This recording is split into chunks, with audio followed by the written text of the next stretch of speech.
Over here!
They do what I do. They learn from me. I'm certain of it.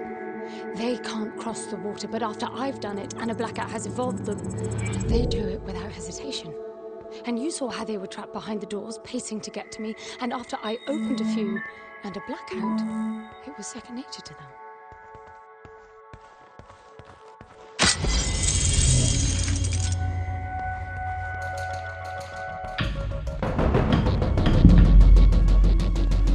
These are not crossing the water.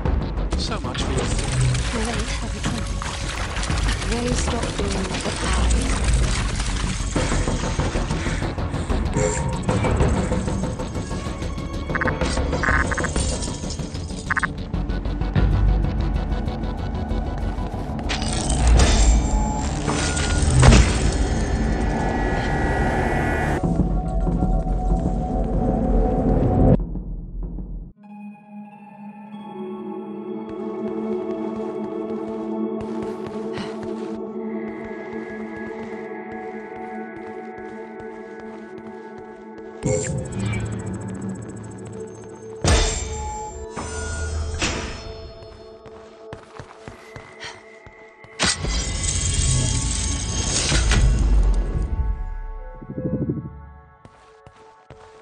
I'm curious to learn more about that theory of yours. The one where everything makes perfect sense. Don't you see it? They unlearn as well. It's all tied to the blackout cycles. When the lights are on, the palace keeps track of my actions, registering what I do with those icy ghosts. After some time, it will reboot to update the copies. That's what's causing the blackouts. I get no ghosts when the lights are out. So my guess is that the palace is blind while it's rebooting. When the lights come back on, their abilities match my actions from the previous light cycle. Well, that would explain why they wouldn't cross the water up there. I didn't touch any water in the light cycle before I reached them. They echo your behavior. Yes, echoes. That's exactly what they are.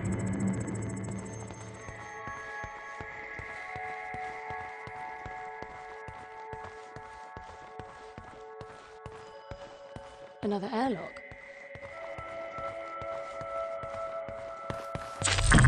They're coming. Hurry, get out.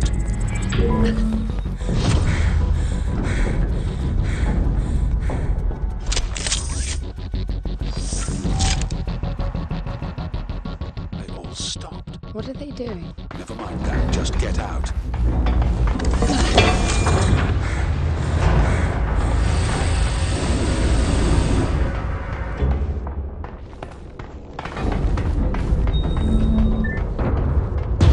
Just turned off.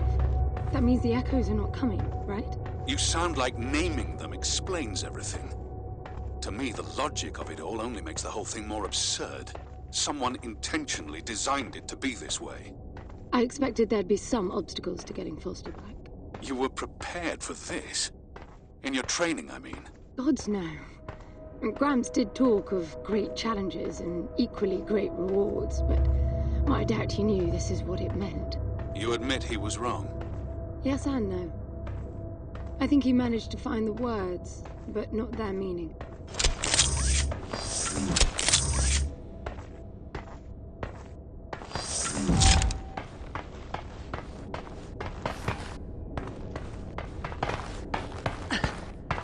So, any words in your teachings about who built this place? That's the thing. None of us ever knew this place existed. He always gestured at a walled enclosure in the uppermost garden when he talked about the palace. I think we all imagine splendid halls filled with the chosen ones who mastered a self-control so deep it could overcome even death. So he lied to you? He just didn't get into the specifics. If we passed the trials all the way to the upper terrace, we would be granted access to the passage. The ones who entered never returned to tell. The translation? I know that now. Back then, we all thought the passage meant the final test. The big one this time. The flesh and the soul shall enter the palace through separate doors. Only the strong of mind and body will again reunite as whole. We'd seen resourcefuls break during training. Minds or bodies hurt beyond repair. I can see why you would all strive for that. That wasn't the selling point. The challenge and reward stuff was. Being a resourceful is constant competition, always performing to the best of your ability. But for one to win, others must lose. And losing often meant a life ending. Competition breeds envy. It must have been dangerous for you if you really were as good as you say. Excellence was valued by everyone.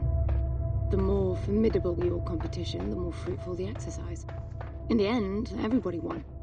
That's quite the social construct, considering the consequences of losing. That was Gramps' way. He didn't preach. It was pure reasoning. The program made sure all resourcefuls were logically disposed to follow his line of argument to its conclusion. How can you deny perfection? How could you? Spontaneity, chaos, life.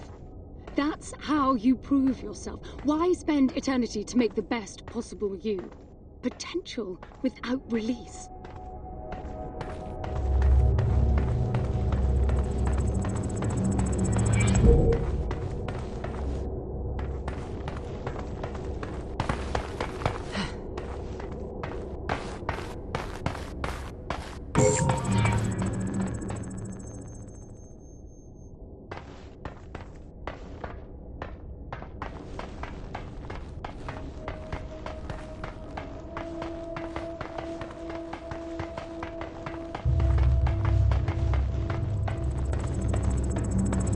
Back